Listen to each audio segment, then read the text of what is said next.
NTN 24 está con los protagonistas de la noticia. Son las 4 de la tarde con 5 minutos en Cisjordania. Vamos a dar los buenos días o buenas tardes para usted a Javier Abu Eid, portavoz de la Organización para la Liberación de Palestina. Gracias por acompañarnos aquí en el informativo de NTN 24. Bienvenido. Muchas gracias, Ruth. Muchas gracias, Ronald. Quisiera empezar preguntándole por la situación en las escuelas de la ONU, que a su vez sirven como refugio de muchas familias en Palestina, de palestinos. Israel, supimos el día de ayer que atacó otra escuela de la ONU. 10 palestinos murieron en Rafah. ¿Cómo se encuentran las personas que están refugiadas en otros establecimientos, sabiendo que ha habido situaciones terribles y desastrosas en las escuelas?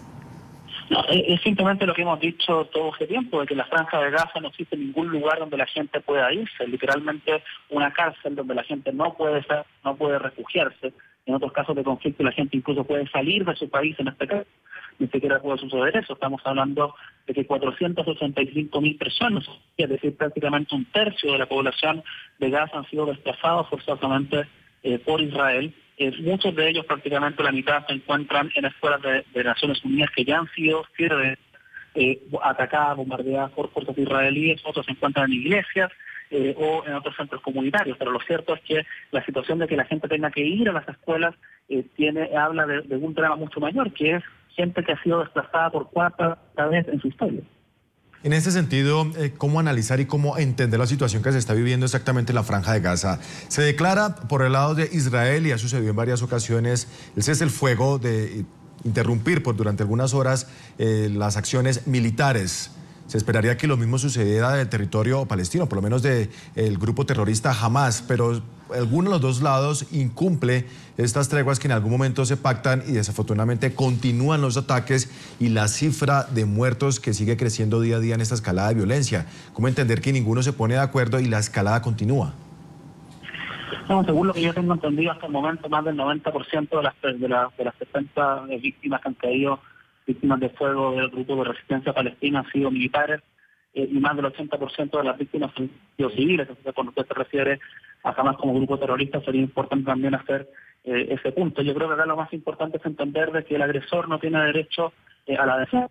En ese sentido, la Franja de Gaza no es que antes del 8 de julio hubiese estado, la situación en Gaza hubiese estado normal y que gente por caprichos se haya dedicado a tirar cohetes. Acá hubo una escalada deliberada por parte del gobierno extremista israelí, un gobierno que la escalada la comenzó acá en Cisjordania, recuerde, no la comenzó allá atacando no solamente a Hamas, sino que prácticamente a todos los grupos palestinos e incluso al gobierno palestino. Acá la única solución pasa por terminar con el bloqueo, terminar con la ocupación, que se respeten las resoluciones de Naciones Unidas y que hayan dos estados que vivan lado a lado, Israel y Palestina.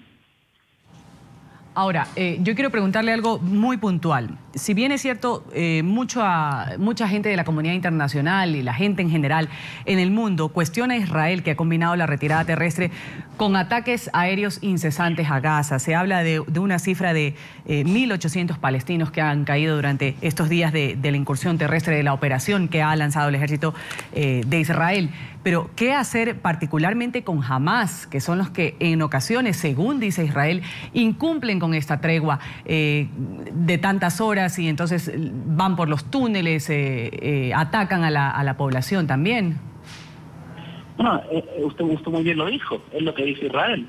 Ningún organismo internacional, digamos, que esté sobre el terreno ha podido verificar esto. De hecho, no sé si usted recuerda, el día viernes cuando Naciones Unidas y Estados Unidos hicieron ciertos documentos o señalaron ciertas declaraciones que hablaban de que jamás habría capturado a un soldado israelí que llamaban a su liberación. El soldado no fue capturado, el soldado había muerto en combate, y esas declaraciones que fueron llevadas a cabo por alegatos israelíes terminaron básicamente en dar luz verde para que Israel mata más de 100 palestinos el mismo día.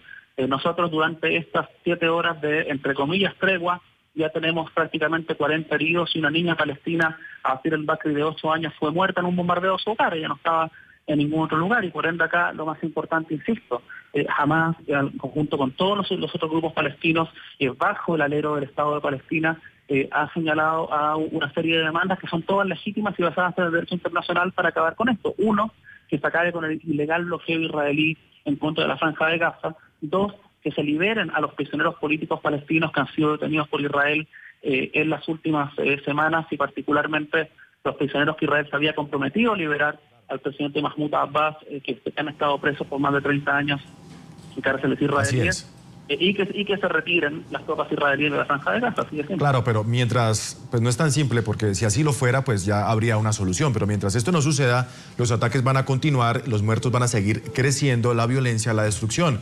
Es una situación sin salida en la que se encuentran entonces, porque bajo estas pretensiones que no son atendidas por Israel, la violencia va a continuar. Mire, en Cisjordania no ha habido violencia por muchos años.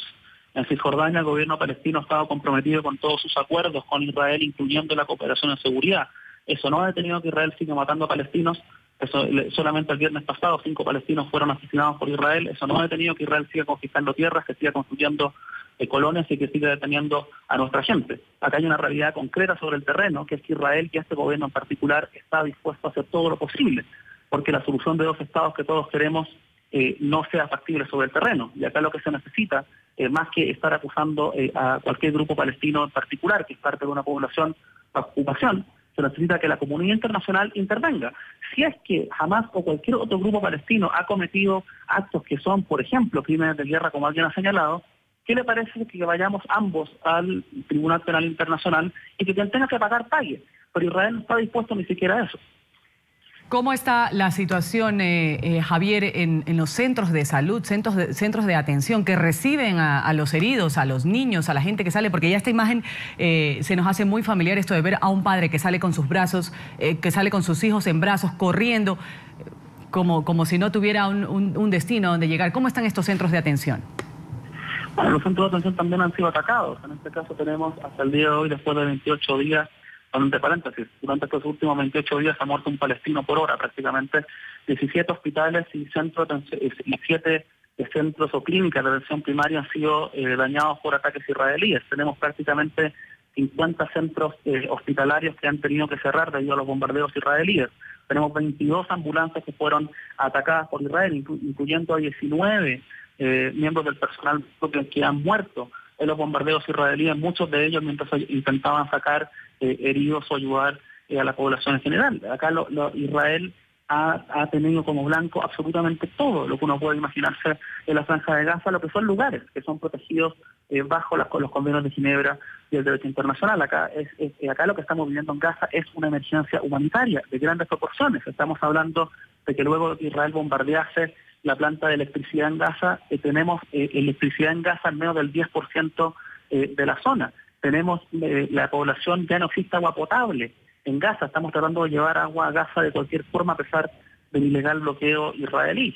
Estamos hablando de una situación que si es que no para en estos momentos puede no solamente llevarse a cabo con todos los costos en vidas que tenemos de forma inmediata, sino con un drama social que vendrá con posterioridad, con el número de huérfanos que Israel está dejando en estos ataques y con una serie de epidemias que podrían desarrollarse debido simplemente a que en Gaza no hay agua que se pueda tomar.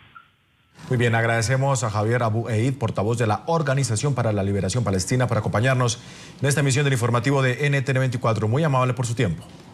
Muchas gracias. Adiós.